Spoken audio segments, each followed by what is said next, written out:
everybody. This is episode 55 of Real with Omar, where everybody keeps it real with me. And today's special guest is the owner and founder of Midas Wealth. His name is Rick Yu. You may have seen him. I think he was speaking at an event not too long ago, right? Correct. Can you tell me what that event was about? I seen some video, but let's break it down. Sure. So in the month of June, I spoke at 2 events. I spoke at a conference in Las Vegas called Asian Hustle Network. Okay. So it's Asian Hustle Network? I wasn't invited to that. I'm a hustler. Yeah. Okay, Oh, cool. man. Next time. You should have. Next time. I'll get you a ticket next time. Thank you. Yeah, please. Yeah. So it's entrepreneurs. Everyone has the same goal and destination, which is finding their own version of success. Right. But it's the ability for everyone to share their journey and story. So I was there. I was a keynote speaker. Nice. And then last week, I spoke at the $1 Million Roundtable, which is the top 3% of financial professionals in the world. Where was that at? That was in Nashville, Tennessee. Okay. Yeah, so I spoke about really mindset. I talked about my journey, the last 16 years, how I started, how I got to where I am today. Unfortunately, I believe most people focus on who we are today, but it's very important to understand who we are today, to know the journey that got us to where we are. Okay, so now you already gave me a few more questions. I'm not even looking at my script yet. All right, so where are you originally from? Are you an immigrant, or are you a first generation, or where'd you come from? Give me the whole backstory. A lot of people might not know who you are, so I want to give them the full flavor. Sure. So first generation, born in America. Okay. But to know my story, it really is important to share with you about my parents, my family. Yeah. So my parents came from China in the 1970s. Okay. They came to a new country, did not speak a word of English, really left all their friends to hopefully find a better future for themselves and obviously their future generations. Yeah. So 1970s, when my parents came to America, my father had a high school education, so did my mom. And my father was a chef. My mom was a cashier at a supermarket. We had very humbling beginnings. Right. In fact, we were probably considered poor. Okay. In the 1980s, 1985 to be exact, so I'm 38 years old this year, my father and my mother had me, their first and only child. Wow. Yep.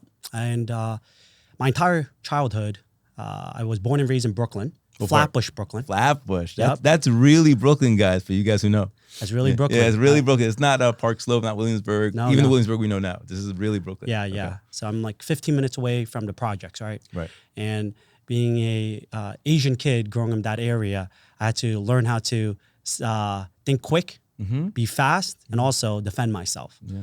But I wasn't really raised by my parents. My majority of my childhood, I remembered my grandmother raising me. That's funny how that works. Right, right. So minorities coming to America, a new country, learning a new language.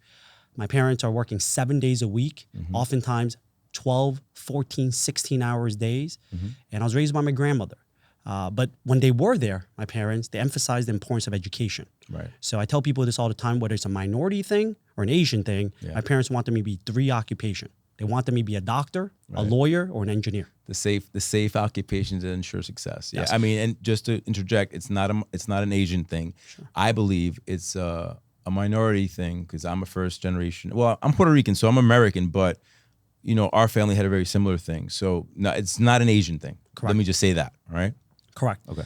And I think when I grew up and I asked my parents, why did you want me to be those 3 professions? My parents were very honest with me. And they said to help people. Now, in fact, they weren't fully honest. Okay. I don't think it was to help people because there's many other professions out there that can help many more people. One of the greatest professions that I believe that's extremely noble that many of us don't encourage our children to be is to be a teacher.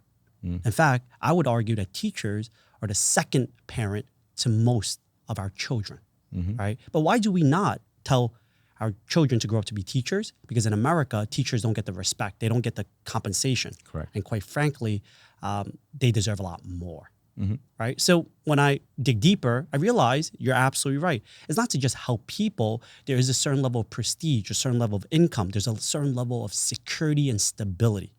But if we be the best version that we can be, we can have stability no matter what we do. But growing up, only child, I realized I failed my parents because I'm not a doctor, lawyer, engineer, but my superpower was math. I used to go to school 7 days a week, Monday through Friday, regular school, Saturday, Chinese school, Sunday. I would take test prep, Kaplan, Princeton Review to try to get into Not to be funny, what exactly is Chinese school? Just for Chinese language? Yeah, Chinese language. Okay. Being a first generation in America, my parents wanted me to learn English, of course, right? Because that's not their strong suit. But they didn't want me to lose my cultural identity, forget about my roots. Yeah. So I learned Cantonese, I learned Mandarin, and today I speak those languages, which is really important to me. And I'm trying my best to teach my 3 kids the same thing. Okay. But 7 days of school, and I worked really, really hard. And then when I graduated from college, I realized my superpower was math. I realized I love problem solving, and I wanted to be in finance. And in 2007, I graduated from college right before the Great Recession. And I asked many of my upperclassmen, what industry in finance is the best to be? And at that time in 2007, majority of the answers were investment banking. Okay. So that's what I initially thought I was going to pursue. So graduating, interview for many investment banks. Frankly, I had an opportunity to join one, but it was my last interview that changed my life. And I truly believe when we in life meet a person, read a book, or maybe by fate, chance, or choice, it can change our lives. So I took that last interview, although I had another interview lined up. And when I met the hiring manager, he shared with me about the similarities to investment banking and wealth management and financial planning. And he said, investment banking help a lot of corporations make lots of money. But Rick, financial planning, wealth management help people make lots of money. Which one do you think you're more passionate about? So I said, I want to help people. Then he explained to me that unfortunately in America, financial literacy is not taught in school. Unfortunately in life, financial literacy is extremely important and is necessary and needed. Do you have what it takes to help a minority community, especially your community, which is Asians? And not many people know this, but Asians have one of the highest poverty in America. And I said, I did not know. Yeah. Yeah. We're oftentimes known for maybe a higher education, right? This is real talk with Omar. Yeah, so if you're in a classroom, right, and I'm not the right person to sit next to, but if you wanted to maybe share study notes, the Asian person, right? He got that's the notes. That's kind of like the unconscious bias. Yes, unconscious bias. Yes, but the truth is, although we work really hard as a community, unfortunately, we don't work really smart. We don't understand financial literacy. We don't understand tax laws. We don't understand investment. People that save, especially minorities, in my humble opinion, they save under their mattress. But what they don't understand is the dollar depreciate. As we grow in life, isn't it true? Governments, countries, reserve systems, they're constantly printing out more money. So Omar, if you and I had $100 each on this table, but then someone else printed another 1,000, our dollars just diluted. And that's what my mission was. So long story short, the last 37 years from my childhood to where I am today, I'm the founder and CEO of Midas Wealth. And we hopefully change the life of others. So that interview spun you into that sector. Correct. And you stood in that sector with that company for the rest of your life. For about 17 years. But my roles have changed dramatically. Let's talk about that. Sure. So 21 years old, when I went back home to tell my parents that I'm giving up an investment banking career to become wealth management. How'd that go? So I thought, I had the conversation in my head driving home. I said, my dad and my mom will be ecstatic. They're going to be super proud. They're going to be saying, my son is going to change the world, help our community. When I got home, to my surprise, my parents were upset, angry, and my father called me a goddamn idiot. He said, you gave up a stable salary to go start a wealth management business, financial planning, to help people talk about financial products. People don't need financial products. Asians, minorities, we don't believe in this stuff. We just believe in cash and real estate. And I said, Dad, Mom, I certainly appreciate and respect what you're saying. However, I believe I could change the world. I believe the world needs someone like me. I was put on this world for a specific reason. And my calling is bigger than you and I can believe. So I told my parents, just give me a shot. Give me 1 year. And if I fail, Dad, Mom, I'll listen to you. And that's what they did. So I came out of training and I said, hey, I want to help people. And then I asked a mentor, said, hey, what kind of clients do you want to work with? I said, I want to help minorities. I want to help the Asian community. You know what they said? They said, well, minorities, Asian communities, they don't show enough income. They don't qualify to work with us. They don't qualify to work with you. That's exactly Even right. if they have the money. Well, money Right. versus on paper. Taxable money. Right. Exactly. Got you. Okay. Doesn't qualify. Right. So I said, so, you're 30 years old, you make 100 grand. To me, making 100 grand at 30 years old was super successful. My dream car when I was growing up was an Acura TL. Right. And I would just like, oh my God, if I can You're make like, 100 can't grand, wait. make 100 grand one day, drive an Acura TL, I'll be more successful than anyone I know, right? Yeah. And I said, how do you become so successful? And he gave me his journey, which was not the right journey for me because Okay. he didn't understand who I was. Right. So he said, by simply people in finance, cold call. Right. So my first 6 months, I want to be like my mentor, my coach. So I cold called $200 a day. 6 months later, and I want to share with you, Omar, the average advisor during that period averaged 4 clients a month. After 6 months of working my butt off, $200 a day, getting rejected by 99% of people I called that were strangers, I acquired 4 clients in 6 months.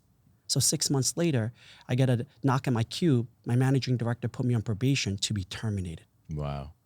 Right, to It's be all about terminated. pressure. Yeah, it's all about you have pressure at home, Yeah, right? And then you have pressure at work now. correct. Okay. So that evening, I was miserable. And I said, I have 30 days to figure it all out or I'm going to get fired. I went back home to my parents, who are my fans and my critics. And I said, Dad, Mom, I don't know if I'm going to make it in this career. And I just I prayed for one word of advice. Because I'm the only child, right? They want me to succeed in life. I was hoping that they'll give me words of motivation, encouragement. And they gave me exactly what I needed. And they said, son, you should quit. Financial literacy, once again, is not necessary for minorities. Financial literacy, once again, is not needed by our communities. We don't believe in financial products. You're wasting your time. In fact, you should get a real job. You should quit. So think about that, Omar. No, I'm thinking about it. 6 months into my career, my peers said I was no good. Right. I remember crying my cube after they pretty much dismissed me. I was the guy that would wake up, come into the office, and I'll say good morning to everyone. And you know what? People ignore me because they thought I was a failure. Then I come home to my parents because I lived under their roof because I wasn't making any money. I went to my parents and I was hoping that they support me, but they said I was no good. And then I really just two paths in my world.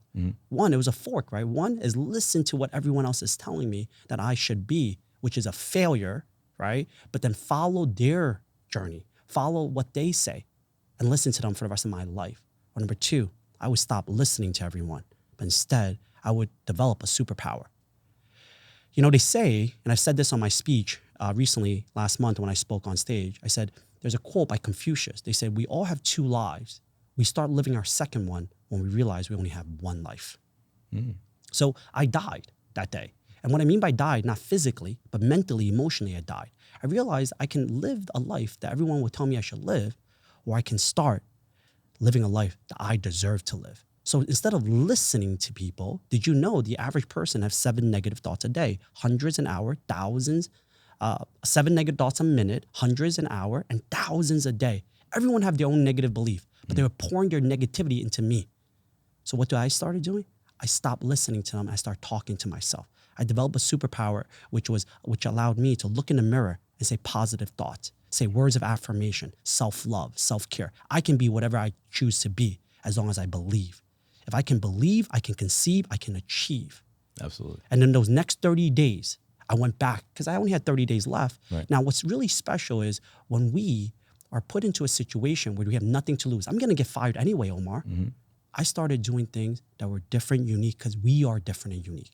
So I share this on stage all the time. Clients don't care how much you know until they know how much you care. Unfortunately, in life, too many people in finance or too many people in general, they try to be smart. They try to talk smart. They try to impress you, but none of that really works. Clients don't care how much you know until they know how much you care. So those next 30 days, I focused not on helping complete strangers and cold call. I focused on helping the people I cared most. Omar, you're wearing a really nice shirt, let's just say. Thanks. And let's say you're working at that My store. wife bought it for me. Oh, amazing. 90% of clothes my wife bought for me too. But imagine you and I worked at the favorite clothing store we worked at. And you and I knew we were going to get fired in 30 days.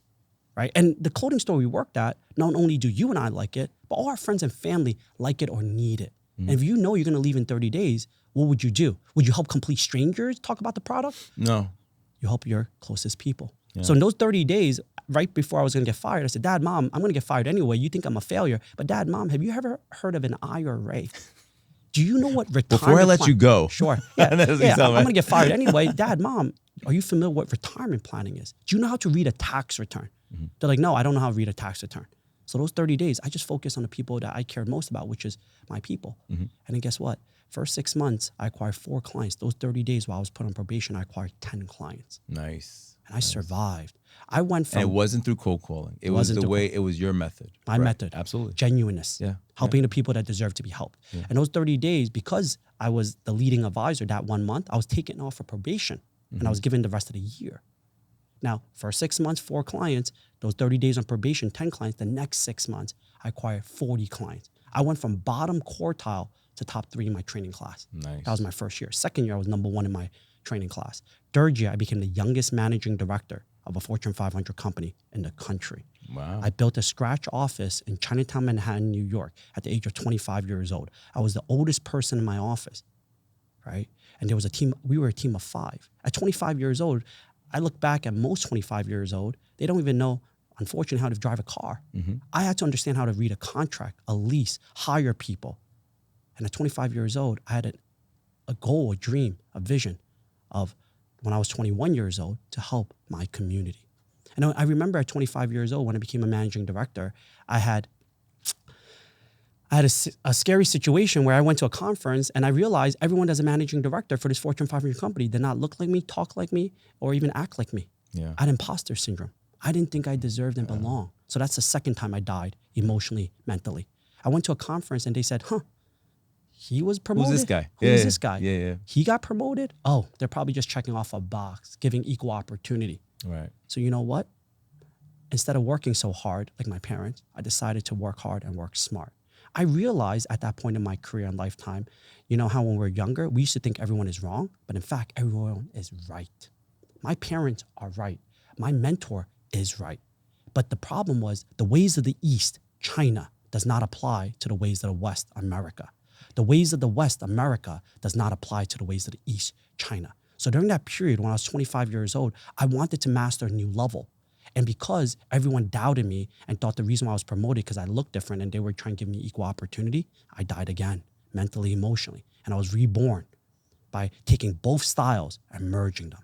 See, the problem is too many people take a square peg and put it in a circle. Too many people take a triangle and put it into a rectangle. It just doesn't fit. I was going to say, you just try to force something. Correct. Right? So you had to find a way to conform something. Correct. Right. So then that was the second period of my time at 25 years old. I unleashed my greatest potential. And then within 5 years, I went from a brand new managing director to number 1 in the country. Then in 5 years, I went from a group of 5 to a group of 50. And instead of me wanting to learn from others, people asked me to be on stage and teach them. Right.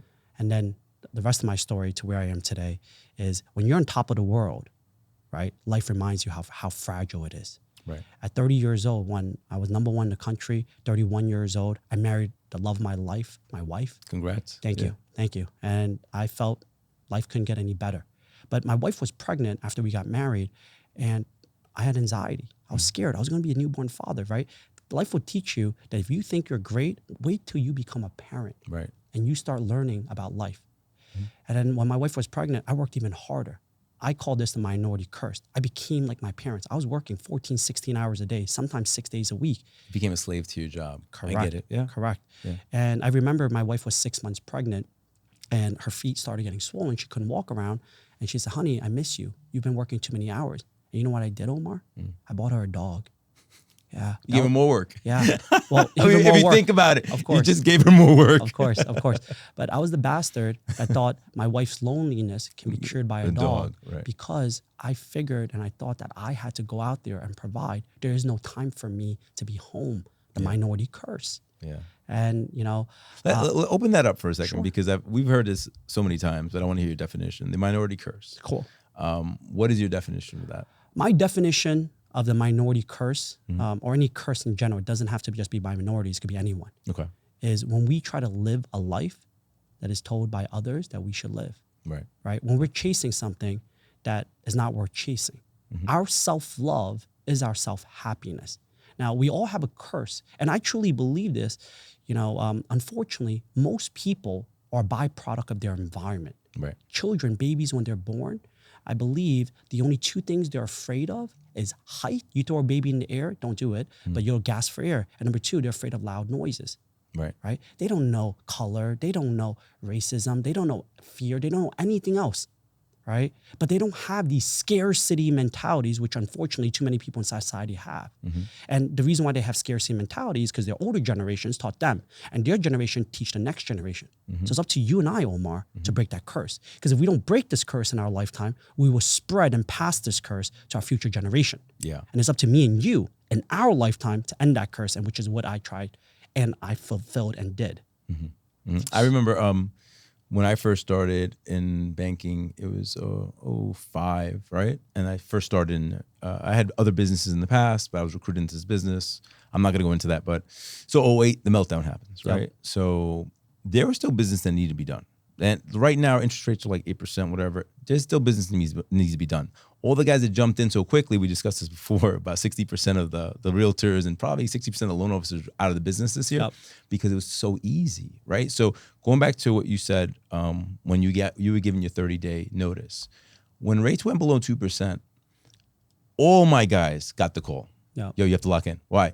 It's too cheap. I don't know. Oh, you think it's gonna go cheaper? I was like, no, but I think it's fucking cheap. I think this is crazy. You lock in. So you do that to circumference of people. Yep. You help them save $1,000 a month, whatever it is. And then they start believing, right? They become your fanatics. They're like, yo, Omar, oh, he's the guy.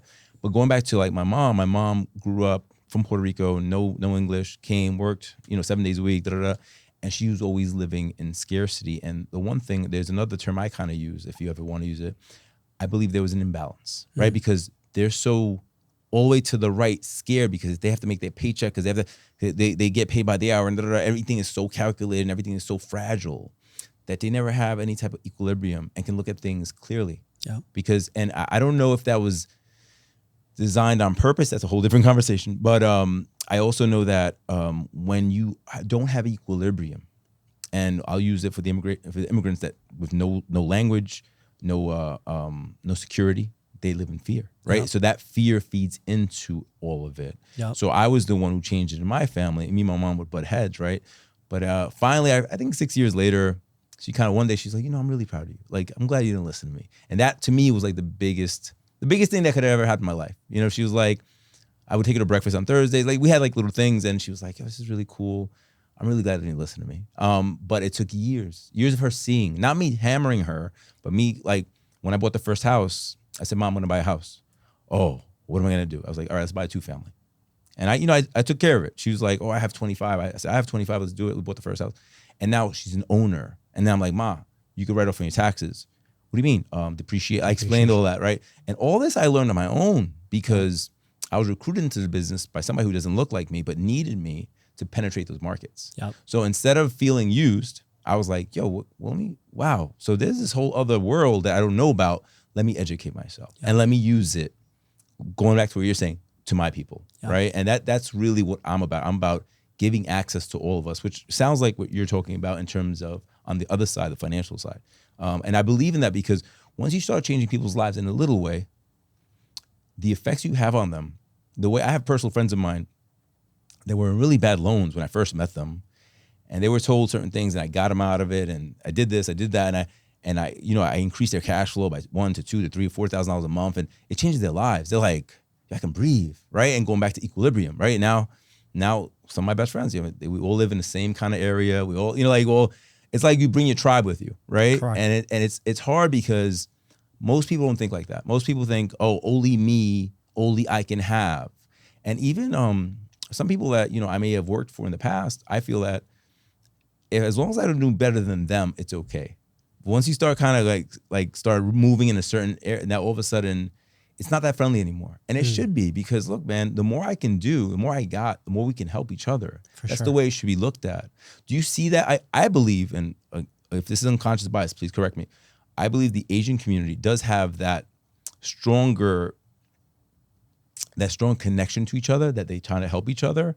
Whereas the Latino community, they further segregate themselves. They go from Puerto Rican, Dominican, we're all the same, bro. Like we all kind of came through the globe. Like if we're gonna go into the whole slavery, we're all immigrants to this country. There was somebody knows somebody because we all got put on the slave ships together. We were all over the place. The Chinese came over to do the railroads in America. Nobody talks about that. Like there's a lot of things that you can really break it into and be like, wow, we are all the same, right? We all come from parents that maybe didn't have as much as we did, But I don't want to get on a tangent, but I wanted to give you a parallelism of things that you're talking about that I've seen also on my way, on my side. You know? Amazing. Yeah. So I want to share 2 points about you and your mom, Sure. which is very important for some of your listeners. Number one is, especially for us, right, depending on how we grew up, isn't it true that words of love, affirmation from our parents, people we love and respect, is exactly what we live for? It's the ultimate. Yeah, it's the ultimate high. It's the ultimate high, right? Yeah. Like, it's more important than the first million you made. Yeah, absolutely. So the fact that you received it and I received it is the gift. But unfortunately, for some of us, we never receive it in life. Unfortunately, for many of us, we receive it too late in life, right? So it's very important for the listeners to understand that ultimately, think about the love and the message you share to your family, your loving generations. Number two is, isn't it true as parents, you have 3 kids, I have 3 kids, that we only hope for the best for our future generation? My parents came to America hoping that they have a better life, but they always want me to have even more. Right? That's why they put me to school, which they paid for. But isn't it ironic that our parents, they put us in this world of opportunity so that we can have a college education to be successful in life, and they still tell us what to do when we actually learn and are higher educated than them, which is the parent-children dynamic. That's a special place. You should definitely talk about that. I could talk about that's it. A special, Ageism. That's a special place when you start to outknow them and you're like, no, that's not how it works. Yeah. I will share with your listeners how it changed my life and how it changed their life. Sure. Because the problem is, until you understand the older generation's mindset, you won't be able to communicate with them, become them. I realized the best way to communicate with my father was finding out his childhood, his scars. And he gave me, unfortunately, not physical scars, those mental scars, because they were passed down from his generation to mine, because he thought that was the right way. Right. But in fact, it was the wrong way. And then when I taught him the right way, he started bawling and crying out of control in front of me, and we hugged. And my father and I don't really have a father-son dynamic relationship. It's even better. We're like best friends. That is the ultimate relationship. So that's the 2 things I want to touch about you and your mom. But the third is, you asked me a question about the minorities in the Asian community. Now, whether Puerto Ricans or Asians or any religion or ethnic background, I think we're really the same, because once again, majority of people have scarcity mentality. And what I realized just the last 16, 17 years of being in finance, there are 2 types of people: scarcity and abundant. Now, when you're surrounded by scarcity people, yeah, you're absolutely right. When everyone wants you to be around the same level as them. When you come up with the next big thing, the great idea, when you want to work 6, 7 days a week and maybe get a little further ahead, people are like, yo, Omar, what are you doing? Let's just go party. Let's go on these vacations.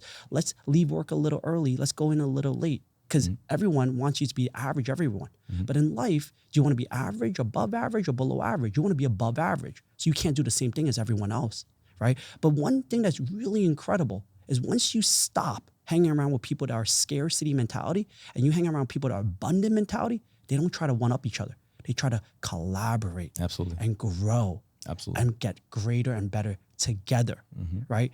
Because being in finance, wealth management, I work with over 1,000 families. We talked about this. Currently, humbly speaking, Midas Wealth, we're ranked top 100 as Forbes Financial Security Professional Country, and we're ranked top 10 in New York State. Nice. And one thing that I love, and I realize, that we can all live a better life. But when you're surrounded with people with abundant mentality, your life just gets better and greater. But when you're surrounded with scarcity mentality, they're going to try to hold you back. They're going to try to say things that maybe their self-doubt, their negative mindset and disbelief. Yeah. So, and when you find success in life, and it's really important because, you and I talk, you're successful in your career, so am I, and so many people I know. You can either find success or you can find loneliness. If you climb the highest mountain by yourself and you get to that pinnacle, you will find loneliness. Right. But if you can take your tribe, your family, your closest friends, your clients, and get them to the same point as you. Hey guys, this is where I'm going. You want to go? Yeah. This is how we do it. Yeah. You find success and you find happiness and you find eternal, meaning in life. Right. Yeah. Yeah. I mean, as long as your purpose is so big that people can see it and resonate. And here's the, not to juxtapose, but here's the tough one. I want to hear your insight on it. Sure. Usually, especially minorities, or I'll speak for the people I grew up with, and even my family, right? So in the beginning, you're just a kid. Shut up. You don't know. Then you start doing shit, and then you start accumulating shit. Like, you get a nicer house, you get a nicer car. Then all of a sudden they're like, hey, what do you think? Right? Unfortunately, sometimes people have to see it to believe it. It's the visionary. And that's what I think of myself. It's the visionary can be like, I see it. All right, so now going back to what you said, 'cause that statement you said is something I live by. I can conceive it, I can believe it, and I will achieve it. And then I just make the diagram. That's where I'm going. And then, but it's only till they see, till let's say the average citizen, I'll use that term. The average citizen has to see some form of success before they'll even listen to you. Going back to what you said about teachers, absolutely they're underpaid, right? It's funny how a kid will hit me up on Instagram and ask me a question where I'm sure they were taught this in school. And, I'll answer, but I'm thinking like, yo, that's a basic math question. Why wouldn't you know that? And going back to respecting, authority, the teachers, they're not given that type of respect. And they're not compensated. And should they be compensated? Yes. Should they buy Bentleys? No. They should, they should live a comfortable life. But unfortunately in our society, especially the Western society, it's more show me what you got and then I'll believe you. Right? It's not like, oh, we could do this together. And then there's always that that syndrome of, FOMO, fear of missing out, where they're like, you told them about it. So they don't know if you're trying to trick them because you got to get them into something like a pyramid scheme or you're telling the truth. But then when you tell the truth and you're like, oh, what the fuck? Like, if I've had that conversation. I'm like, yo, man, I'm going to do this. Whether or not I think you should do it. If you can't, it's cool. But in 5 years, I'll probably be flying private and you'll meet me on your commercial line or whatever. I was like, and I'm not mad about it, but just that's how strongly I believe in this. How do you communicate that? Like I've in my interface with people, I just basically look, this is what I would do. Sure. And I'd be like, but I also have the self-awareness that I know I will wake up. I will take the steps necessary. Please don't tell me that this is what you want to do, but you need me to call you every day. You need me to tell you what to eat every day. You can Google that. You can Google, you want to eat better, you want to look better. You can Google. I'm not your life coach. I'm here to tell you, this is what I'm doing. And I'm documenting it to show you I'm not just talking about it. Look, I look a certain way, I do certain, this is my life. It's not private, man. You have the internet. You could do it for yourself. Everything is custom. You can do it but you have to be really self-aware. You have to be really honest with yourself. Because everybody wants to be at the top. But when I tell them, yo, you got to eat shit for 10 years.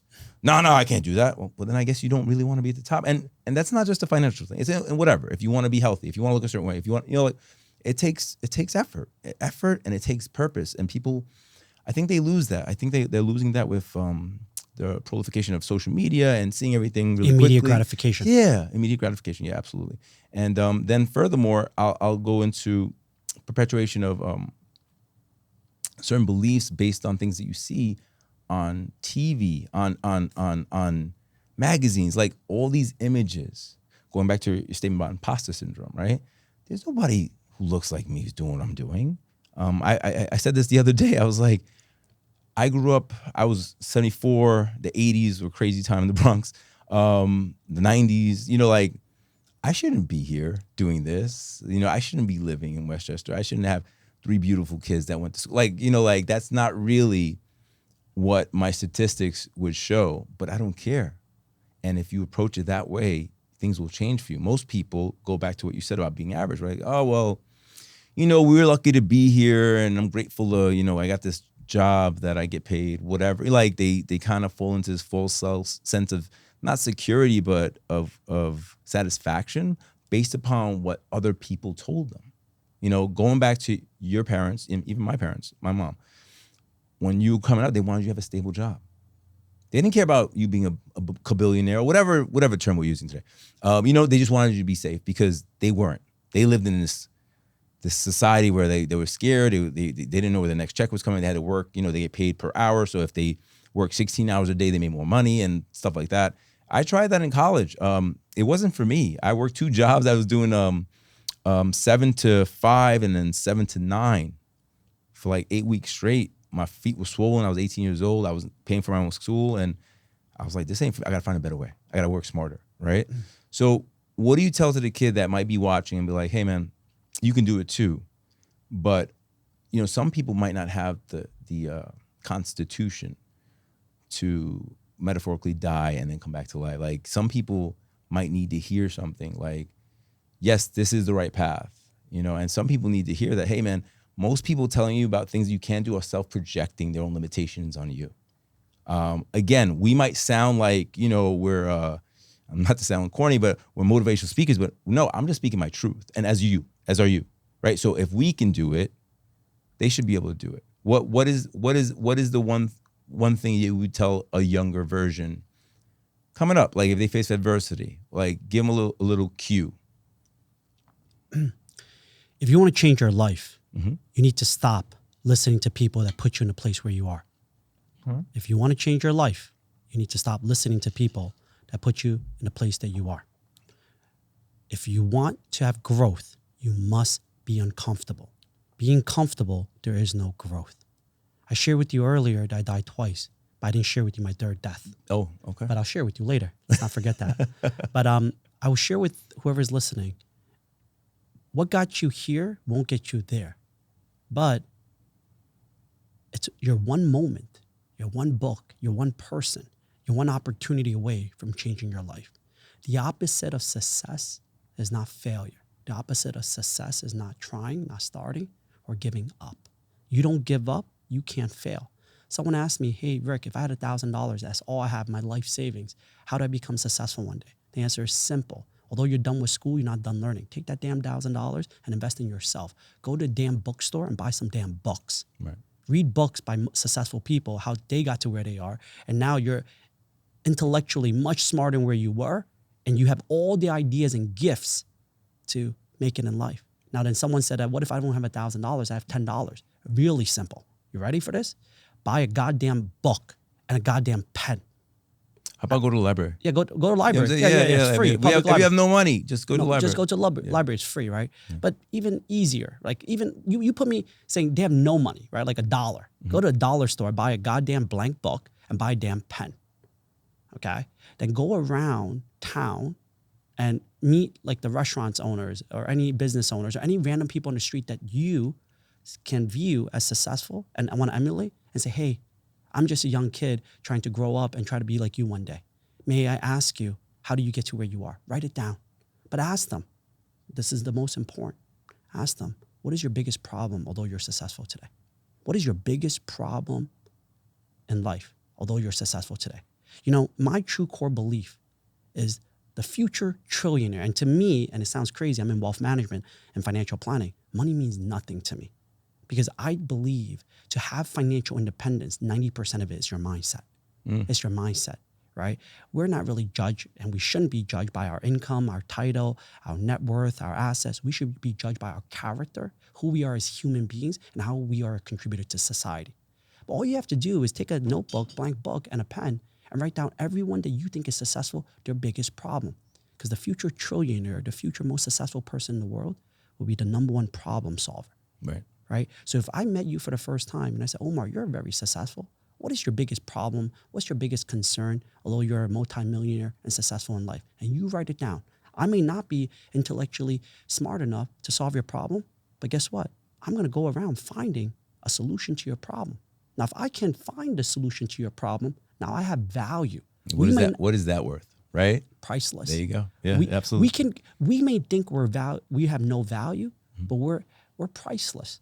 Right? So I can go around, Manhattan and just ask people with a book and a pen, you seem successful. May I ask you, someone's as successful as you. I'm just writing a note, trying to learn from successful people. What is the biggest problem that you face, although you're successful? Write it all down. And then you go find people that can find a solution to that problem. That changes your life. Yeah. And then now you know all the most successful people, their problems. Now you find a solution to all those big problems.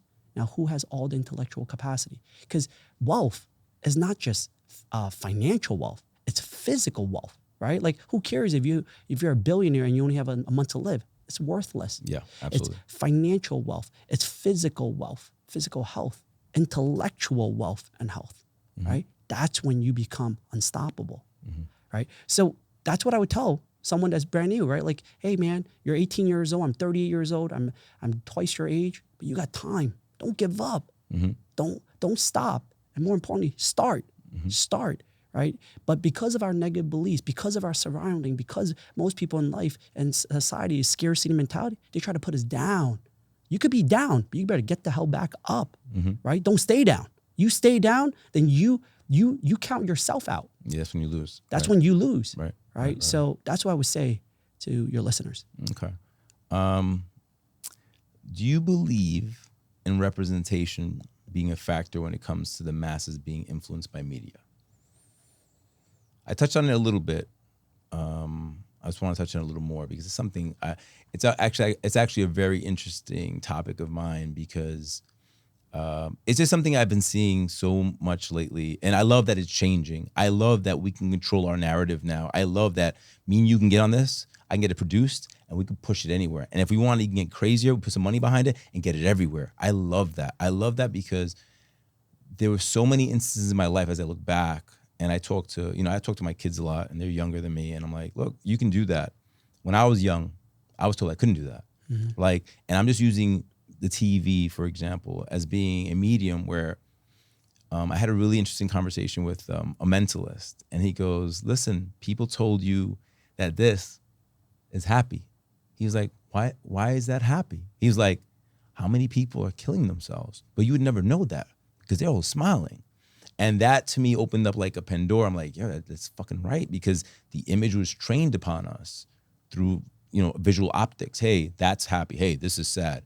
Hey, he's a criminal. Hey, he's a doctor. Hey, think about that. Years and years of this, right? And then you start seeing, why, like you went to say, and I was the first one that looked like me in this position, right? And I'm the first one like me in my position. And I created my own position. Nobody gave me a raise. They were like, well, is that what you're going to do? And when I was in the finance field in the beginning, it was, it wasn't a Puerto Rican thing. It wasn't, but the fact that I spoke two languages was a super, super advantage. I doubled my income. But nobody teaches you that because I did it through application. I did it. They put me in a room and said, go ahead, make it happen. So I got resourceful. I was like, all right, what are the components? And I started analyzing, and boom, I went to the races. How do you feel? I mean, there's a lot of projection, right? Let's just be honest. People project their beliefs and limiting beliefs on each other, on their kids, on their coworkers, on their spouses, on this. I'm not happy. Well, look within yourself. No, fuck that. It's his fault. It becomes that. How much do you think, like, what level of consciousness do we have to achieve? And when I mean me, I mean everybody, where we can finally say, hey, man, yeah, we are kind of all the same. We all really just want to be happy at the end of the day, right? And whatever financial number, everybody's different. That really doesn't matter because I think we just want to be able to do what we want to do, right? Take care of the people we want to take care of and have time to maybe think. Going back to what I was saying, my mom was always running to work, as probably your parents were, because they had to clock in and clock out, and everything was at a rush. They couldn't even sit down and take a look and like appreciate being alive. Or they could on Sundays. You know what I'm saying? That's kind of hard. And to develop a relationship with their kid. And, like and be a husband and think about all that. How much do you think it was the projection of media showing people what you had to be or what you're supposed to look like or how you're supposed to actually display emotion? How much of an effect do you feel that's had on people that I know on my side, on the Western side, dramatically. On the Eastern side, how do you feel about that? Well, because I was born in America, right. Although my family's from Eastern. Grew up, right? I grew up in America. Right. So I would tell you this, whether you're Western or Eastern, media has a terrible impact and influence on society. Mm-hmm. Terrible, right? Growing up, media, I believe, had multiple types of messages. Mm-hmm. Today, the media, if you want to be depressed, you want to be sad, just turn on the TV at home and just keep watching it. Right. Like a few weeks ago, my kid says, hey, Dad, Mom, I want to go to a diner on a Sunday morning. I brought them to a diner, Brownstone in New Jersey, and we had a great pancake breakfast. And then there was a TV on. And we were sitting there for about an hour. And throughout the entire hour, the best thing that I think I saw, and my kids were glued on the TV, which was unfortunate. I had to take out my cell phone for my wife and for me to turn something on, like maybe Paw Patrol or something. Right. It's the age. It's the age, right? They glued on the TV. And probably the best news story that came on, it was the damn news, was a kid accidentally found a gun from their parents and shotgunned their foot off. And that was the nicest story I saw. Right. And that's how sad media is today. There's so much propaganda. Yeah. Now, why I have a social media page, which you asked me earlier, and I don't know about why you have it, is because the last 6 months, during COVID, I realized the world needs love. I realized people need love. I realized that our life greatest mission is not our own success. It's about helping others. So I decided to create a social media page, and people are like, man, Rick, you're going to talk about finance? You spoke in America, internationally. You're going to teach the global world about financial literacy? No, because quite frankly, I can easily do that. But 90% of my content is motivation, inspiration, powerful messages to remind you that you're deserving, that you deserve love, that you can be anyone you want to be. And the reason why we are controlled by the media, because quite frankly, the media is teaching herd mentality. Absolutely. Herd mentality. They want to control us because, you and I work with the most successful people in the world, and we obviously know people that may not be the most successful. Mm-hmm. Now, there are people that are in the top of the world. They're scared that more people get up to that level. But I'm not. You're not. We want to elevate and uplift each other. But the problem is there's so much junk, right? So, you grew up in the 1970s. I grew up in the 1980s. The times are so different. Like, my kids won't understand. When you and I were growing up, there was no internet. There was a lack of information. Mm-hmm. Today's the complete opposite. With the internet, there's unlimited information. But the biggest problem is we can't decipher what's good information and what's crap information. With no filter, right? Yes. Absolutely. And majority of the information out there is crap, is disgusting crap. Anyone can go online right now and say their opinion, their personal experience, whether real or fake, and can unfortunately hurt someone. And influence somebody. Yeah. Influence someone. Absolutely. Right? Like the fact that, I'm not going to go down the rabbit hole, but when a politician says drinking bleach can kill COVID and people actually drank it and died, that's unfortunate and sad. But why did nothing happen to that person for saying it? Freedom of speech. But if your best friend and my best friend, who's a medical doctor, says that, guess what happens? They will get called by the medical board and lose their license. Get disbarred, yeah. Yeah. So unfortunately, in media today, most of the advice that are given are crap advice. The people that are giving that advice are not licensed, not held by a fiduciary standard of care, not regulated by state and federal government, and they're just giving freedom of speech. But too many people don't have the years of experience, and they can't decipher what's good and bad. So they unfortunately harm themselves. So why I created this social media page, and you and I know this, I spent tens of thousands of dollars and hundreds of hours of time with zero expectation, because I want to change the life of others. I want my kids and your kids to grow up one day and actually turn something on that's healthy for them, that will motivate and inspire them to be the greatest version they can be, not live in fear, okay? Because greed and fear are two of the worst emotions that society is portraying on us. And we're killing ourselves and we're killing each other. And that's why I'm here with you on Real Talk. Yeah. Right? Because I don't know if tomorrow I'm going to be around or not. Tomorrow is not promised. But what I want to be remembered is the dashes in between. 1985 to the year I'm gone from this world.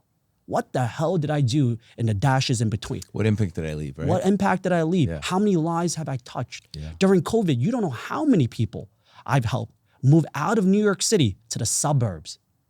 I grew up, born and raised in Brooklyn, and it saddens me seeing how New York City is right now. It's not safe. No. It's not safe. My parents still live in Brooklyn, right? They don't live in Flatbush, Brooklyn anymore. They live in one of the nicest areas in Brooklyn nowadays. But it saddens me. Where I grew up, I can't bring my kids there sometimes because, crime may be anywhere. So my vision is first, create a social media page. All I want to do is give, and change the media. Change the message we're sharing with society. And I might not be here long because people are like, whoa, Rick, positive thinking, motivation, letting someone know and understand that they can be anything they want to be. No. We need to control the mental herd mindset. That's okay. That's what you want to do. That's your provocative priorities. That's not mine. Yeah. Right? Yeah. So my goal is to share a positive message. Yeah. And even out the playing field. Yeah. Help everyone understand what I call the rules of the game. The top 1% in the world, quite frankly, if you look at my net worth, your net worth, we're probably in the top 1%. But it's unfair, respectfully. I just want to create a world that there's fairness, right? Where the 99% is given the opportunity, the ability to learn and be educated. Now, here's the thing, and I want to be very, very clear. I was born and raised by Asian tiger parents. I was never raised with any love and emotion. But I would tell people I have empathy, but I have zero sympathy. Zero sympathy. Okay? And don't get that confused. Right. See, when I was an advisor, a new advisor, I used to, naive, like maybe some people out there, I used to say, I want to help the world. And that's great. That's absolutely great. But how many times are we meeting people that don't deserve our help? So I want people to understand that we can do as much as we can do, but spend the time and focus on the people that deserve it. So I used to say, I want to help everyone understand financial freedom. But guess who I was killing? I was killing myself. Yeah. And there's so many different personalities out there. And some people are bad people. I don't want them to have financial independence. Quite frankly, no. You continue to do... Stay there. Right? Because if you have any more financial independence, you'll hurt people. Right? So I realized the average financial professional can probably acquire 40 families a year. We're doing over 100 a year. We're in the top 1% of financial planning in the world. We're doing 100 a year. But I'm in my 30s, you're in your 40s.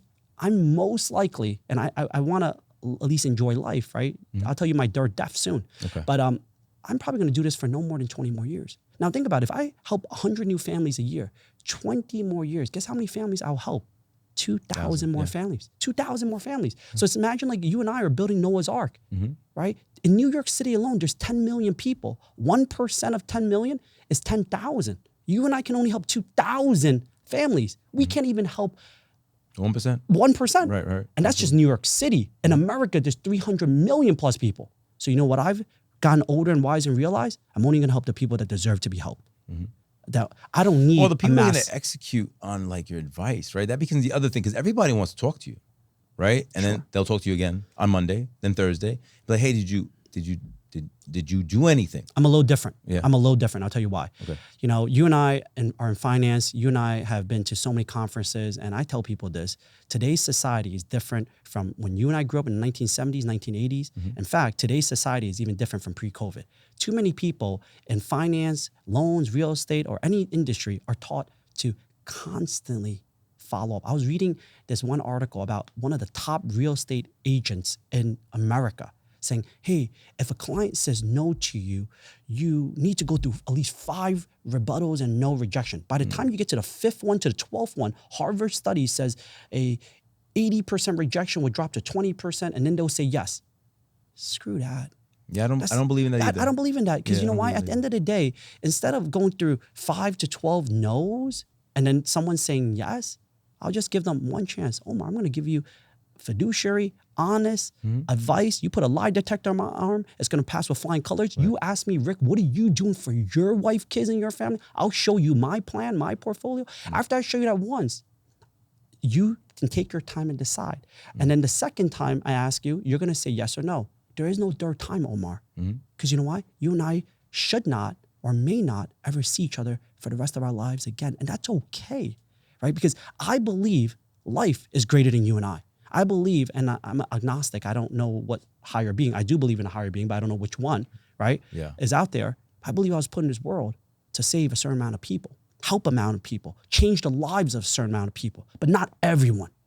So if I give you the best advice, if I try to change your life, help you achieve your version of freedom, and you don't take it, see you later. I'll see you later. Take care. Yeah. Because there's someone else. Yeah. So stop teaching scarcity mentality. Let's talk about abundance mentality, right? And I'll be very transparent. And I know you and I were talking earlier. That's not even my greatest vision and goal in life. Because of COVID, I've changed again. I realized, what is the point of you and I helping all the people we help? Because ultimately, it's about a book called Upstream. If your viewers or listeners haven't heard of this book, it's really important. Read it. Read it. Okay. Read it. It's Upstream. The book talks about, 2 guys, for example. We're walking by the river. There's a lot of kids floating down the river. They're drowning. Omar, what do you and I do? We're superheroes, right? We jump in the river, try to save them. But you look like you're smarter than me. As you and I are saving these kids, you get out of the river. I'm like, Omar, bro, what are you doing? What do you mean you're jumping out of the river? There's kids drowning. Shame on you. You know what you said? Rick, there got to be a smarter way. I'm going to go upstream and find the jerk, the asshole that's throwing kids down the river. That's how we solve the root of the problem. Yeah. So you know what my vision and life is? Mission, passion. I can teach everyone and anyone, I believe, financial literacy, financial freedom. But the rules of games are not written by us. The rules of the game are written by politicians. So in 7 years, 2030, all your listeners, viewers, watch and listen. I hope that in 7 years, the world will be a better place for me, you, our children, society. If it is, I will continue to do what I'm currently doing and live the path that I want to live. But in 7 years, if the world is not better, Daddy has to do more for society. And I told my kids this. I will surrender my licenses. I built Midas Wealth, our firm, to a team of 12, and we're one of the top firms in the world. In 7 years, I will go from a team of 12 to a team of 50. And at that point, I'll surrender all my licenses. I'm the founder, but I will no longer be the CEO. I'll hire a new CEO, and I'll step away. The firm is extremely successful. Are you going to politics? I'm going to go into politics. Okay. Because that's the best way to change the world.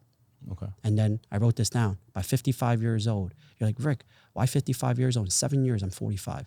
And 10 years after that, I'm 55. At 55 years old, hopefully the world is a better place, so I don't have to do this. I don't want to do it because I'm taking a major pay cut. Absolutely. At 55 years old, I'll run for president of the United States of America. You heard it here first. Yeah, guys. you heard it here first. Right? Why? Why would you want to do that and be hated by half the people in the country and half the people in the world? Because it's simple. Because I want to make a greater change.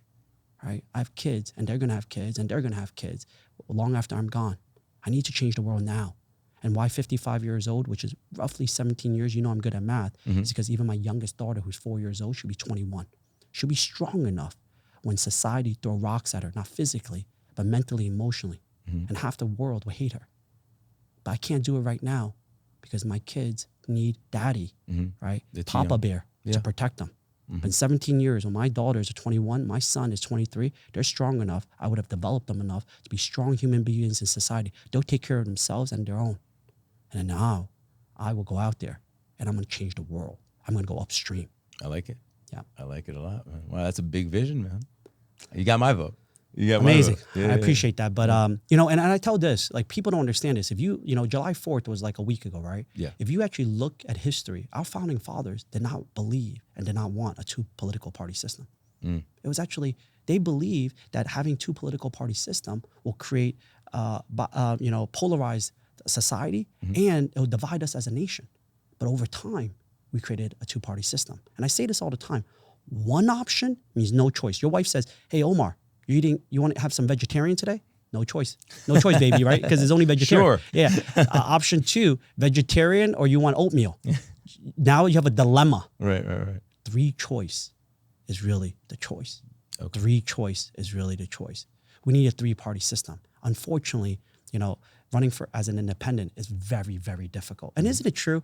And this is why I find society, unfortunately, scary and sad today. I don't know your political belief, nor do I need to know, vice versa, nor anyone. But whether you're a Republican or a Democrat, I'm sure whichever side you believe in, or maybe neither, you have family members or friends that may be the opposite political side. Correct. Why is our political belief, our religious belief dividing us as a country? Why are we dividing us as human beings? Like, whatever side you are, if your family member is the other side, you just lost a family member. And that shouldn't be the way. Because I truly believe in America, in society, it's like a football field. Not everyone is on each end zone. Right. Majority of us are in the middle of the 50-yard line. Yeah. Right? But media, back to the media problem, and society says that if you're red, this is exactly who you are. Yeah, if you're red. blue, this is exactly who you are. You can't be in the 50-yard line. That's wrong. That's wrong. I think you asked me, so I'm gonna say I think going back to what I started with the whole media is that people have to identify. They have to figure out where they fit. And if it kind of sounds kind of like what they like to think they are, that's kind of how they gravitate. Going back to the statement about herd mentality, I think our country suffers from a tremendous amount of it. And not that I'm an anarchist either. I believe, listen, everything is custom. Like, everybody's in a different place in their life. And you said my family, and I have certain family members that are truck drivers. I have certain families that are financial advisors. I have certain families that are, you know, like, we're all in different spaces. And I think going back to proximity, who they're around and what their daily interactions are kind of starts to dictate who they identify to believe. And there's a level, the word I use all the time is consciousness, man. Like, you know, if I'm just using this as an example, if you're a truck driver, it's cool. That's how you make your money, but that's not who you are. It's just a method of survival for you. Who are you? Like, I've had this conversation with family members and they're like, oh, well, I'm a truck driver. I'm like, nah, you're not a truck driver. You drive a truck. That's how I was like, you drive a truck. Like, I'm not a bank. I'm not a real estate broker. I'm Omar. I'm a guy who came from the Bronx, and I kind of saw the way things worked, and I kind of made it work for me. And I was like telling him, like, well, you just got to make it work for you. But you have to be self-aware of your tolerances. Like, this one person in particular, I was like, you don't have a lot of physical discipline. You don't wake up. That's cool. I'm not judging you. I was like, but then don't tell me you're going to lose 30 pounds tomorrow. It's just not going to happen, bro. I love you, but that's not going to happen. Let's go dig deeper then. Let's do it. Ask them why they don't wake up early. Mm-hmm. Why do they break their promise by February, March after making a New Year resolution, Mm-hmm. right? Because unfortunately, not just your family member, majority of society, Right. because they're selfish. Mm. They don't dig deep enough. Because Omar, let's say, and your family member, right? They say, I have to go to the gym every single day, right? But if they're going by themselves at 5 o'clock in the morning, they most likely can give themselves excuses to not show up. Right. But if you show up because you're their family, I show up because we're going to work out together. Or make them accountable. Right. But I said this on a stage once. I said, the reason why people don't achieve their goals because unfortunately they don't dig deep enough to unleash their greatest potential. I truly believe there's a statistic, whether true or not, most statistics are probably human created or human research, but they say that we only use 10% of our mind, our brain, right? But what if you could use 20%? You just doubled your brain power. Now, what I want to tell people is if you dig deep enough, deep down inside, you can unleash your greatest version. So I did this on a stage presentation before, and I coach people around the world. I said, tell me you want to achieve something. And then they said, whatever it is. They want to, make $1 million a year. Of course. By That's a go-to. Yeah, reverse engineering it to a certain amount of activity, a certain amount of business, and a certain amount of effort and commitment, right? Absolutely. And that's what we get down to. Now then I go, wait, a week later, you give up. Well, because simply they're selfish. It didn't happen? Yeah. So I said this on a stage before. I said on a scale of 1 through 5, Omar, I'm going to do this exercise with you. We never rehearsed this. Let's do it. Brand new. On a scale of 1 through 5, 1 being not affected at all. Okay. 5, enormous rage. Like enormous rage. If I went across the table and I slapped you across the face, although this is the first time we met each other physically, what would you give that? Be honest. I'm thinking. I don't know right now. Sure. I'm trying to envision it. Hold Sure. on. I don't know, like a 3. You know why though? Because I'd be like, why? Okay, sure. No, absolutely. And I also believe most people of your level, my level, will say a lower number. Okay. Because we're different from when we were back then. Right. When we were in high school, high school me. Yeah. It's on. Oh, it's on. But not even that. Like I grew up wearing Payless and my Payless was flapping. And guess what? My parents would crazy glue it and wear it again. Yeah. Like when I opened the fridge, half the time I was just, crossing my fingers, hoping there was food in the fridge growing up because my parents worked so hard. They sometimes forgot to leave food there. Right. And that's how scary my childhood and your childhood were. Yeah. So therefore, our life did not seem valuable. So therefore, we're going, it's on. Yeah. So you're probably going to give it 3, like most successful people in their career and profession. Okay. So let's say a 3. Now close your eyes. Imagine the person you love most in your life. You love most in your life. Now, I didn't slap you across the face. I slapped them across the face. Yeah, that's a 5, brother. Exactly. Yeah, that's a 5. Yeah. Now you got it. Yeah. That's how you unleash your greatest potential. People can't hit their goals because they're selfish. But when you tie your goal, not as a promise, but as a disappointment to the person you love most, a fire, a rage, it burns inside of you. And that's how you unlock another level of potential. Why do we see on YouTube, mothers that are maybe 100 pounds, their child is under the car, they lift the car. Yeah. How is that possible? Physically, it's not possible. Logically, it's not possible. Their purpose is too big. Yeah. Purpose. There was no. There is no This no. was going to happen. They Yeah. unleash their greatest version. Right. They unlock their brain. They unlock their physical capacities, which science, medicine can't even explain. Rick, let me ask you a question though. I love what you're going with, and I agree with you 1,000,000%. But most people, and this is just my humble opinion, you can then interject. Most people kind of like legitimize why they haven't reached their full potential. Do you know that? Yeah, of course. Yeah, they make all the reasons why they shouldn't. Oh, I can I had red sneakers on. My brother hates me. Or like you're like, what? One thing I've realized is when my back is against the wall. Yeah. There's really great quote. I'm gonna fuck it up, but I want you to. We'll watch it and we'll share it later on Instagram.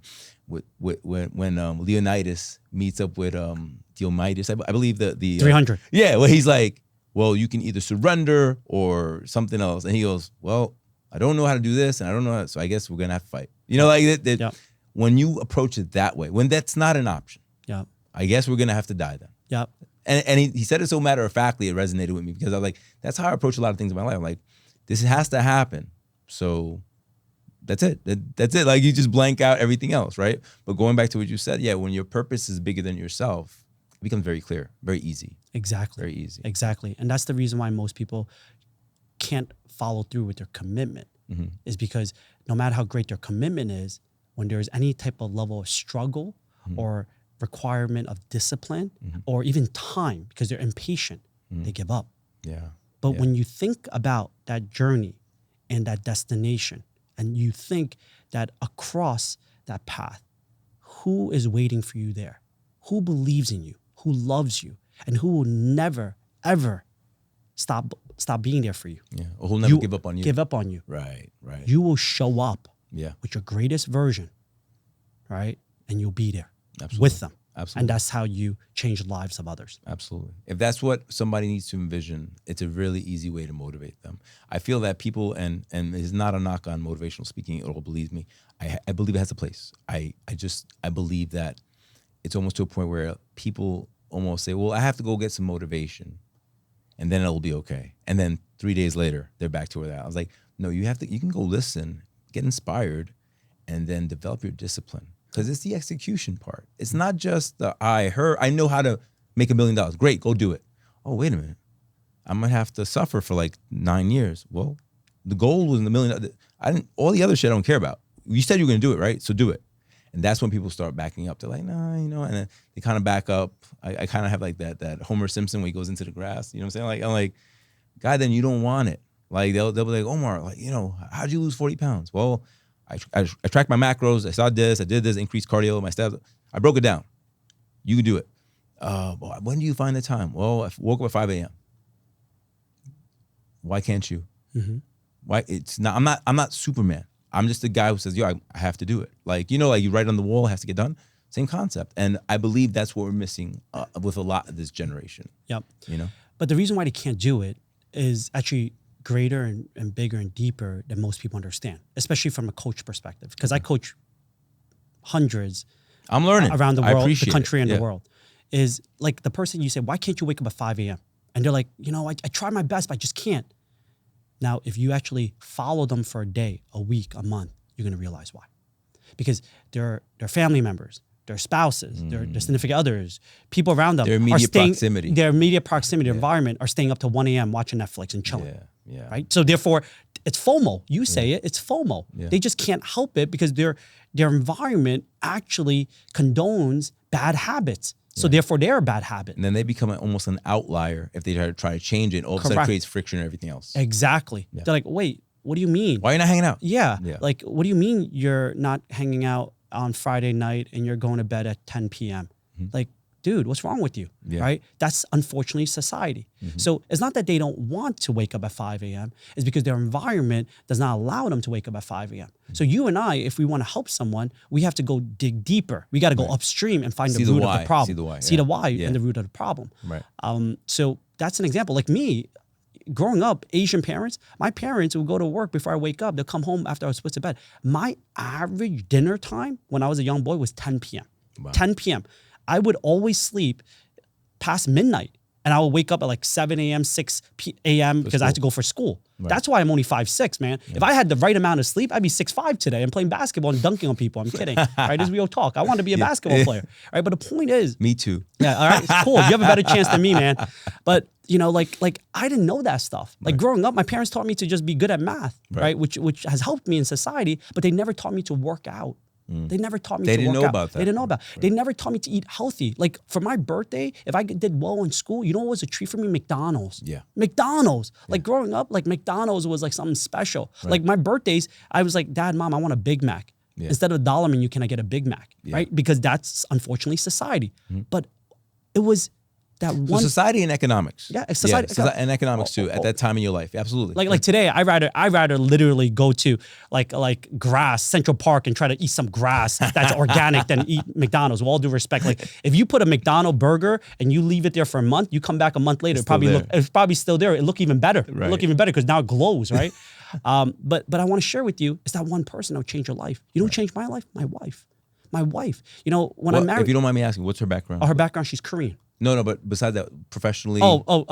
So way smarter than me. She went to NYU. I couldn't even spell NYU. I didn't even bother. NYU. Oh, NYU. Yeah. See, you're wicked She's smart. good people. Yeah, that's great. You guys are great people, right? I couldn't even spell NYU. Therefore, I didn't even bother submitting an application. I did submit an application, to be fair. Every Asian parent tells their children to submit for NYU. I just wasted that $200 application. Okay. But the point is, my wife went to NYU. She graduated, with honors, really wicked smart, and eventually, and you just got lucky. I got lucky. Now today, she has the hardest job in the world. She's the CEO of our household. She's there for my 3 kids. There's never any vacation or day off. Like being a parent, in my humble opinion, is much harder than most professions. Absolutely, it's very mentally draining. Yeah. People don't understand. Yeah. So like when she met me, guess what my favorite drink was? Soda and juice. Okay. I had no water at home. Okay. And you know what was in my fridge? Subway sandwiches and like leftover. But that's a single guy's kind of life. Yeah, absolutely. But she was disgusted. She was like, how come you don't eat vegetable? How come you don't eat fruits? And I'm like, oh, that's disgusting. That's disgusting. But then, she didn't say anything to me when we were dating. She didn't even say anything when we got engaged. She said something after we got married. Yeah. Which then my life changed. Because the contract was signed. Yeah, contract is signed. We have a child. And she said this, I'm 7 years older than her. And what she said to me, and I won't forget during my vows, is she says, I'm 7 years younger than you, based on science and based on medicine. She will outlive me. She'll outlive me. Females outlive males. That's a fundamental fact based on statistics. But the fact I'm 7 years older, she'll outlive me even longer. She'll be a widow for probably over a decade. Ooh. And unfortunately, that's not going to happen in my lifetime. At least I'm not going to give up. So therefore, what I realized was, I was overweight. I'm 5'6". I used to weigh over 200 pounds. Okay, so this is a different. All right, totally different. Yeah, all right. I lost like 40 pounds in less than a year. Wow. Right. And what I started doing was I started eating clean food.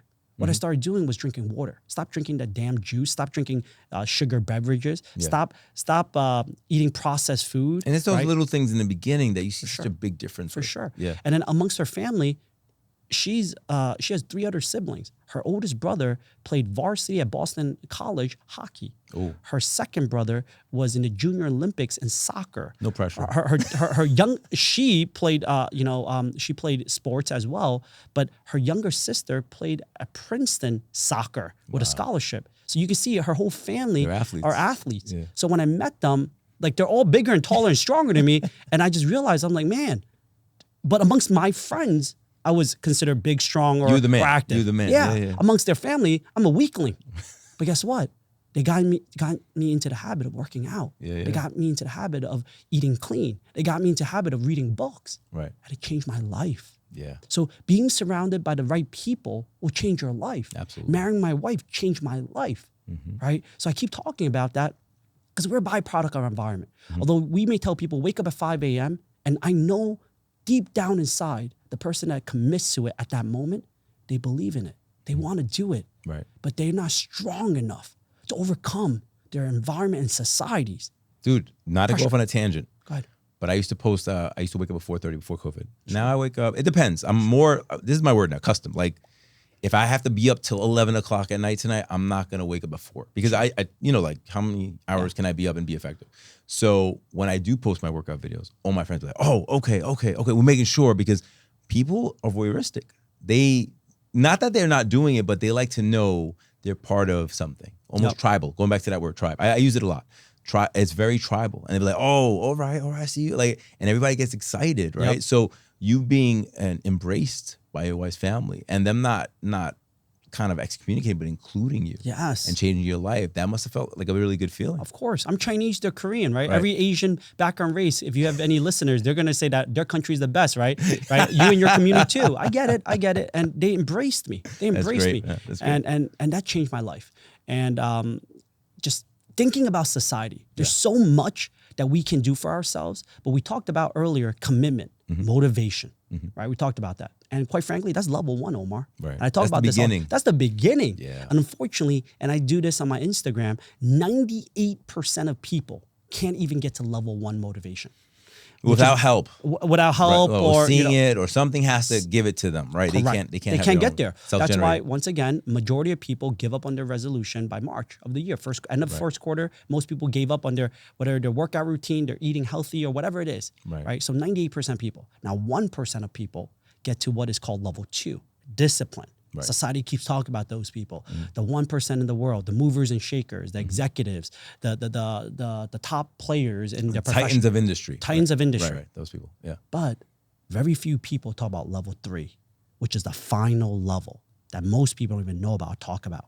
You have to become a narrator of a book or something. Really? Yeah, you have a great inflection, bro. Thank you. Final 3. I'm like, what? What's happening? Yeah, okay. The final one, I'm telling you this, and you know what I'm talking about when I share this. So motivation is level 1. 98% don't get there, so that's why you get what I'm saying.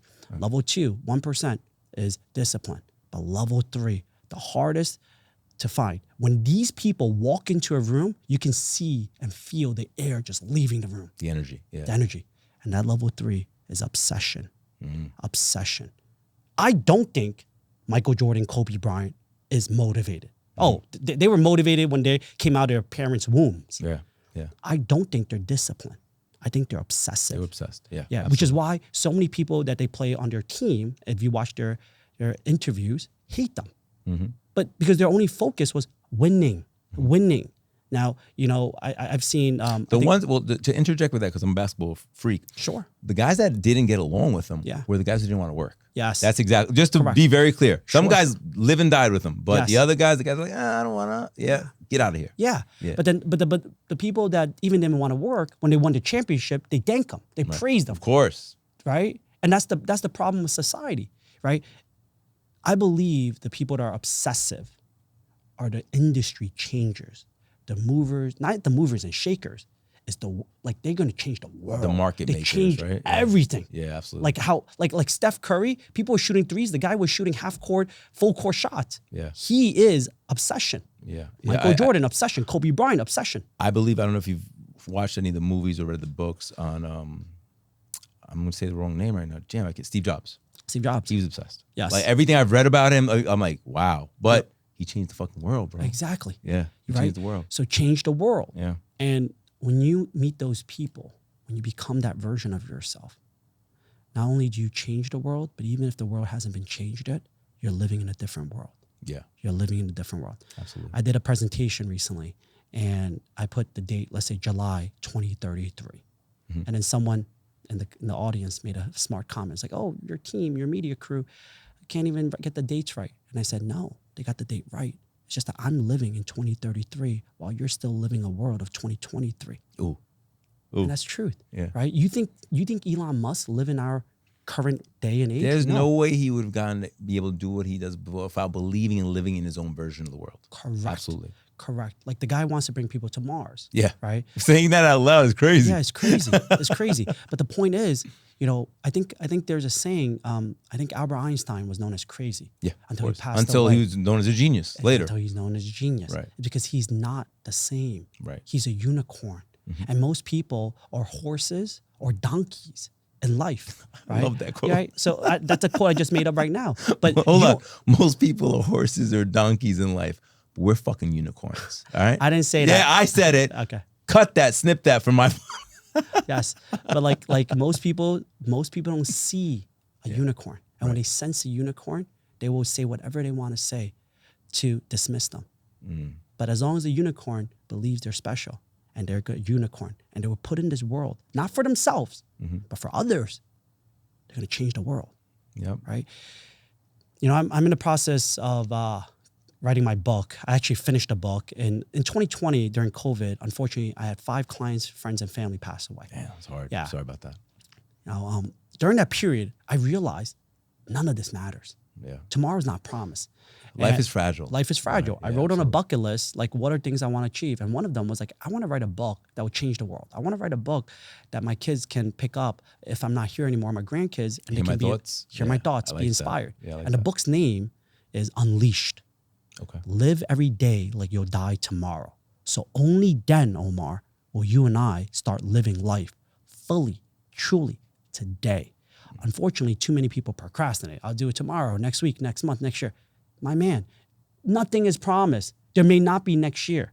So live every day like today is a gift and tomorrow's your last. That's why I named it Unleashed. It took me a year and a half to finish it, but it's taken me 2 years to edit it because I'm constantly upgrading it, updating it to make it the best possible version. And then once I press print, it's going to go out to the world. Now, Are you going to do that like an ebook, or are you going to put it hard copy? You don't know yet? It's hard copy, ebook, but I want to share with people just like, you know, in the book, there's a chapter that I wrote. What if, and it sounds crazy, right? It's going to sound crazy. What if you and I right now is not real? Like, Rick, what the hell, man? My viewers are listening What are you to smoking, Rick? Yeah. No, I don't do drugs. I don't smoke, right? But like, you're like, Rick, what the hell do you mean this is not real, right? And I'm sure many of us believe there's a higher being, right? But what if higher plane? Higher purpose in life. Yeah, absolutely. But like, you know, I think about it, right? I'm sure when you and I were growing up, there's been a moment in time where you and I were young and immature, and we probably shouldn't have done what we did, and we survived it. Right. But Somehow. Yeah. But what if we didn't? Now, I want you to think a little deeper. I don't know if your mentalist was here or not. He says something like this, but what if we didn't survive? But right now, the moment and time and space we live in right now is not the same moment and time and space that we were living in. But we created this environment. What if this interaction between you and I is not real, but it's like the Matrix, right? We manifested this in our mind. What if I was wearing Payless, you know, starving and trying to have love for my parents that I actually died decades ago, but this right now, it's a part of my imagination. My wife is a part of my manifestation imagination. My beautiful kids are part of my imagination. I don't want to interrupt you. I love it, but when people have brain trauma, what happens is certain parts of your brain die, and the rest of your brain just tries to make sense of shit. Yeah, that just came to my mind of what you're saying, because you don't know, right? You don't know, right? But then you know, like, that means that we are given a second chance, or this is our manifestation of our version of reality. Yeah, a continuation. Yeah. Yes. Yeah. And now we have to live this gift that we have. Yeah. So what if, like, you know, they pulled a plug. They pulled a plug in, it's like Matrix, the red pill, the blue pill. And then what you and I see is just a scoreboard, right? And it says, did you live the best possible life you could have lived? Right. And you see a lot of zeros, a lot of losses, and no wins, then no. You suck. Yeah. Yeah. But what if not only you get the wins or the losses, it doesn't matter. I believe most successful people have more losses than wins in life. But what if you look at the scoreboard and you see the beautiful people that follows after your name that you touch, their lives, their children's lives, their loved ones' lives, generational changes. That's the purpose of life. And at least that's the purpose of my life. Absolutely. Absolutely. I mean, legacy is big. And legacy is not just financial. Legacy is, like, when I tell my kids, I said, I just want you to see the world the way I saw it.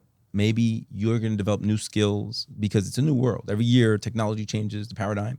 I said, but at least see what I saw the way I saw, what grandma saw. I understood her. We didn't like agree, but I understood her, right? And I said, I just want you to understand me, because then they take it forward, right? And that's the big deal. Like, taking what you can learn from your parents and then taking it forward. And obviously we want to push them forward ahead.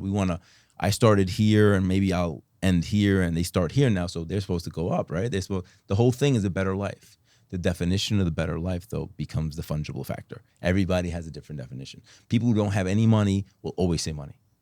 People who have a little bit of money or may have had health issues, they'll say health. Like, you know, like, and that becomes the separation, right? Everybody has their own little web they weave. The definition of success in our lives should be defined by us, by no one else. Absolutely agree. Right? Absolutely. Because agree. if you think about Maslow's hierarchy of need, all we need is food, shelter, and warmth, and clothes on our back. Right? We don't need these nice clothes. We don't need the fast, fancy cars, the beautiful things. Now we have it. That's, you know, something that may be good and great, but we don't certainly need it. Not to survive. Right? Yeah, not to survive. Right. So, you know, I think about my children. And one of the things I always tell people is you can learn so much from the children that you give birth to. I know society where there's ageism, right? Like older generation teaches our youngest generation what to do. But what if our children, I know I sound crazy to some of your listeners, what if our children was created in this world by a higher being to show us the way of life? Not that we teach them how they should live, but they're going to teach us how we should have lived. Because at the end of the day, Omar, when you and I are old and frail and we can't work as hard as we are and we can't move, we rely on our children. Right? And if it works out the right way, bro. Yeah, if it works. I see a generation is not going to work out that way. But that's another conversation. And that's the problem with society. And I'll tell you about this right now. I read a lot of books, and I wish I read as many books as I did when I was younger. But today, I love it. Right? My core belief is from 5 to 12 years old. Right? They say that most kids, their 90% of their personality is developed by the time they're like 10. From 5 to 12 years old, you and I are supposed to be the parent to our children. Right. Protect them, guide them, make sure they stay alive. Right. From 12 to possibly 21, if not 18, we have to be their coach. Right. To teach them about society, how to win, how to live an abundant life, how to be a contributor to society, and to be kind. Not be nice. Is to be kind and to be happy. And then at 18 or 21 and later, you and I got to be the friend. Because if our parents were our friends when we were in high school, we'll tell them about us cutting class. Right. We don't tell them that we cut class. We're scared to tell them because you know what? They were still our parent screaming at us. Right? So if you teach your kids or your loved ones those 3 steps, parent, coach, friends, they'll take care of you. I truly believe it. I truly believe it. If they don't, then you know what? Look self within. I tell people this all the time. They're like, I want to leave my kids X and X. I want my kids to be a certain profession so they'll be successful. In my humble opinion, I think it's easier, Omar, for you and I to have a certain level of financial wealth and success than force our children to be the version we think they should be. But Agreed. what we could do is teach them how to be happy, kind, confident in society so they live a greater life than we can ever live. And then you and I build up the war chest to give them these chips to do greater good. Right. That's the way we should live life. Not saying, whether my son want to be a doctor, lawyer, engineer, a janitor, I just want him to be the best he can possibly be. Now, if he's not going to have financial means, then it's up to me, going back to the parent version of me, to protect him, to take care of him, and make sure he survives. Yeah. We shouldn't force upon them and they have, unhappy lives, or unfortunately too many people out there have mental health issues. Yeah. I just read an article like a celebrity just took her life at 48 years old. A celebrity. Yeah. Why? Because they're trying to conform to society. And that's another problem we have in society in this world. Stop trying to be a people pleaser. Yeah. Please yourself. Yeah. Love yourself, right? So that's what I tell people. And it took me decades to learn this version of who I am. We've come up similarly, and I remember having a few conversations with people, and they were like, "Hey, there might be people that you meet. Listen, I'm just talking about in general when social media started coming out, right? And then they were like, "Oh, do you follow him?" And I was like, "Well, I'm just using this one example it was a real turning point for myself." I was like, "Nah, I don't follow him. Why not?" Well, I was like, because I met him at the gym and he was cool, but I count a friend as somebody I can call at midnight when I'm stuck on the side of the road. I said, I'm not calling that guy. I'm just going back to the definition, and you said something about, 19 to 21 being their friend. And I can tell you from experience, that's absolutely where I am with my 3 boys. I'm their friend. I mean, and the one thing is you can't berate them as a parent anymore. Yep. You just gotta be like, listen, man, this is what I would do, but go ahead, man. If you think your way's working, good luck with that. And then that, to me, in my limited parenting advice, is that has circled them back. Yo, Dad, what do you think about that? I'm like, what do you mean? He's like, well, you said that. Like, you have to let them be curious. Like, you can't just force it down their throat, especially if they're growing up into strong adults that we're supposed to make them. Yes. And then it's going exactly the way it's supposed to fucking go. Like, they're supposed to challenge you a little bit. For sure. And you got to learn how to kind of manage it. Like, for sure. Yeah. And it's not a business transaction. Like, I tell my wife all the time, like, and I say this to my boys all the time, and maybe you say this to your girls in the future. I'll always love you, but I will always keep it real. Like, I told her, I said, like, I may not 100% agree with you, and I'll tell you maybe on the side, but that doesn't say I don't love you. I still love you. All that shit don't matter. Like, we can fight. I'm still dead. And that was a paradigm that they had to understand, because they thought if I would shut something down, oh, you don't love, like, that has nothing to do with love, bro. I was like, I always love you. That doesn't matter. but I'm going to be real with you. And I'm going to give you my 40 years of experience ahead of you. And then if you decide, hey, I want to do it anyway, then go ahead. I hope it works out. I hope it works out. But you know who will be there if you stumble? This guy.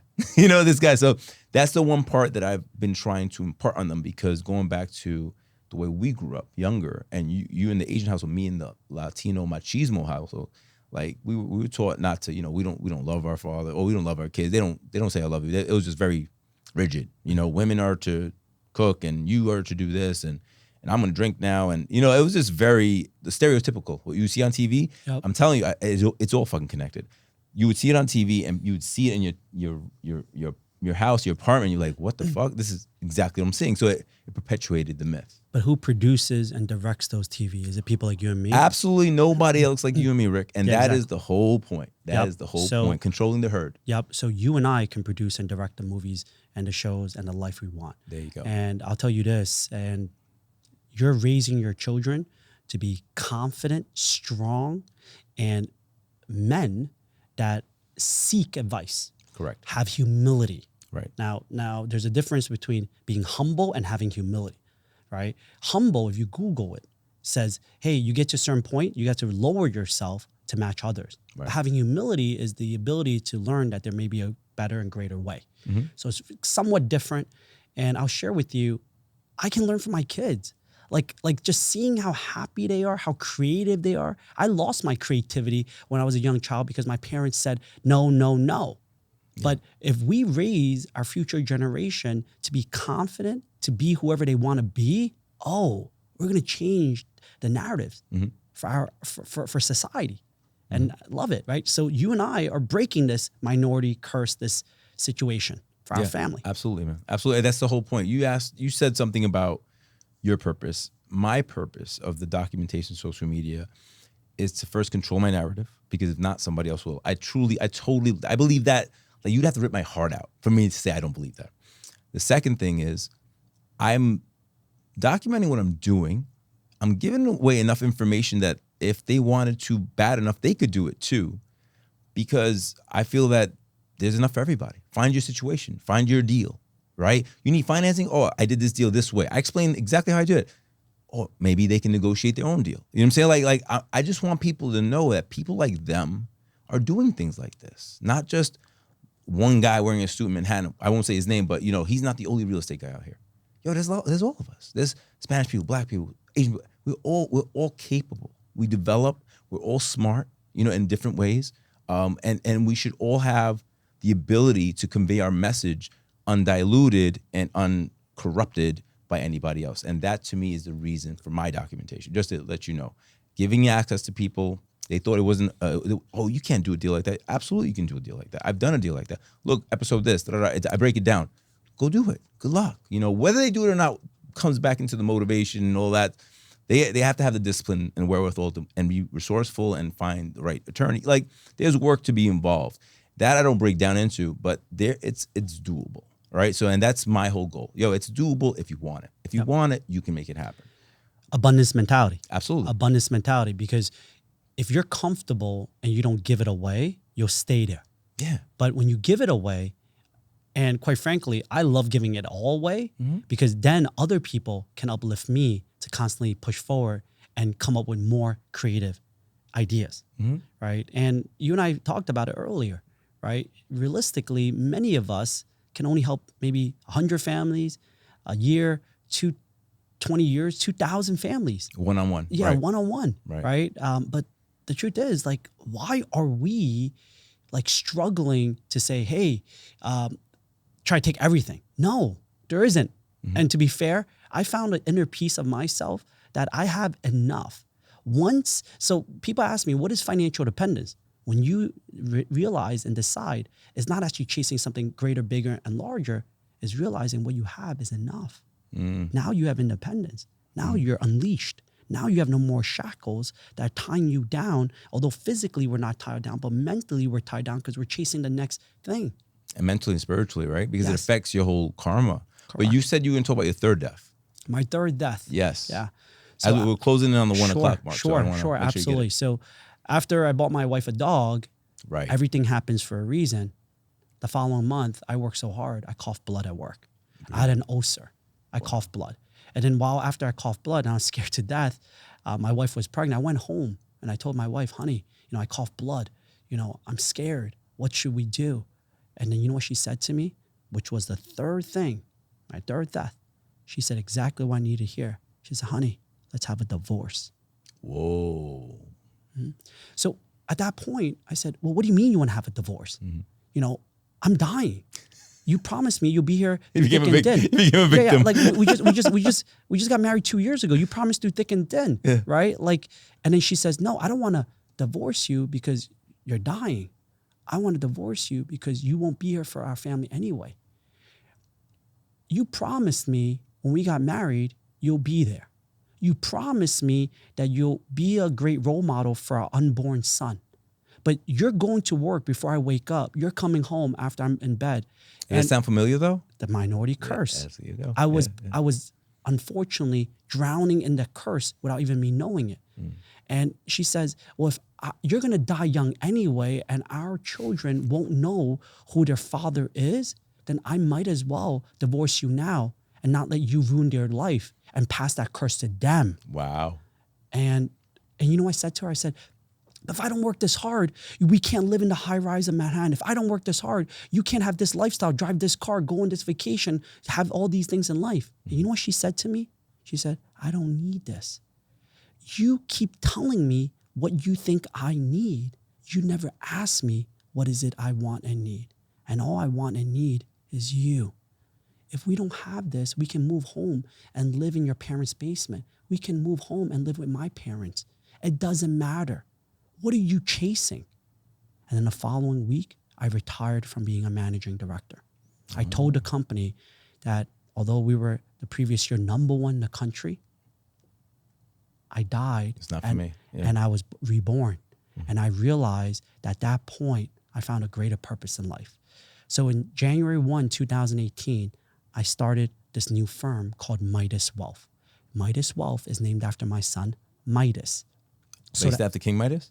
Nope. It's actually based after Okay. a Korean movie that I saw when I was in college, which is actually a lesson that was incredible. So when I was in college, I watched this movie called Midas, and I was like, wow, such a cool movie. The main star, and I was like, I'm gonna name my son Midas. So for anyone that's listening, watch Midas. It's a Korean movie, but named after my son, so that when I'm working late at nights, because sometimes I may forget. Sometimes you might get obsessive and forget. Yeah, absolutely. When It happens. Yeah, when I see my son's name on the door, I realize I don't want to look at his name on the door. I need to go home and play with my son himself. So I named Midas Wealth after my son Midas. So I want to teach people that in life, it's not about working hard, it's about working smart, but it's about your legacy. But I started a company in 2018, and the following year, and I lost 70% of my revenue, by the way. Wow. When I retired, I lost 70% of my revenue. Scared to death, a newborn son on the way, and I didn't even know if I'm going to live long. But I knew that with my wife, with my future children, I believe in myself. And the following year, I doubled, I replenished all my income that I lost. Really? The third year of starting our firm, first time in my career, I was recognized by Forbes as top 100 in the country. That's great. And then the fourth year, I repeated that recognition. Wow. And this year's the fifth year. The last 5 years, our firm had an average growth of 30% and greater. From 2018 to now, respectfully and humbly speaking, I 6x'd my income. Wow. Right? I today have more than my highest moment and peak when I was a managing director. And none of that matters, to be fair. But it's about climbing the highest mountain that you believe you are on. And if you want to climb a higher mountain, you got to climb down. Right. And that's why, life has blessed me with all my failures, all my life lessons. And now it's time for me to teach and bless others. To find the truest meaning of life. I believe I have a statement that I say failures forge you. They don't define you. Right? So they forge you. Like you go into the fire, you got to come out. Okay, that didn't work. Go back into the fire. But it takes a special, I would say a special aptitude for self-development for that. Because some people don't like being burned. For sure. And some people like me, like my boy says, some people like the dark. Like you just go in. You just go in. For sure. So yeah, I think from the stories I've heard from you, you take negative reinforcement really well. You know that, right? Like, you know what I'm talking about, right? I don't know. I can't tell the difference between negative and positive Well, anymore. but you know, every death you have is a negative reinforcement. Like, all right, I'm leaving you. What? And then you're like, all right, let me fix it. And then, you know, like, it was pretty cool. But I deal with negative reinforcement very well also. That's some people need to hear it in a nice, cloudy fashion. Just give it to me raw. Give me the real. Let's do it. And then I'll fix it. And then that's what it is. That's our time. Please look into the camera and tell people where to connect with you. If they need to speak to you, this is your camera there. Sure. So if you want to find me, I just started my social media 6 months ago to really spread positivity, motivation, and inspire others. So it's on Instagram, and the handle is I am Rick Hugh. I am Rick Hugh. So the goal is just really just change the lives of others, and ultimately we'll change the world together. This is our time with Rick Hugh. I hope I appreciate your time, first of all. Thank you very much. And secondly, I hope you guys appreciate it. I hope you guys got some value out of it. Leave likes and comments and contact Rick if you need them. Talk later. Appreciate you. Take care.